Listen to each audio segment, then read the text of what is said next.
ដីចំអន់នៃលឿងនៅស្រីឯងប្រកាន់នៅថ្នាក់តែស្រីចំអន់លឿងឥឡូវលាក់ឯងប្រកាន់នៅថ្នាក់លាក់តាយអើយលាក់ហើយមិនព្រមនឹងខ្ញុំមិនថា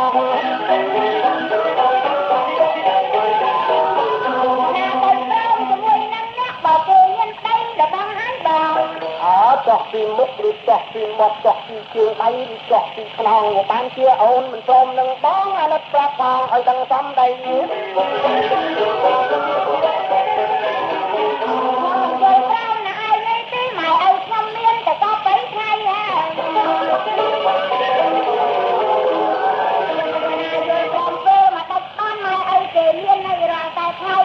មកដែរចង់ឲ្យស្រីក៏បីមកសួរកណ្ដាលឡាស្រី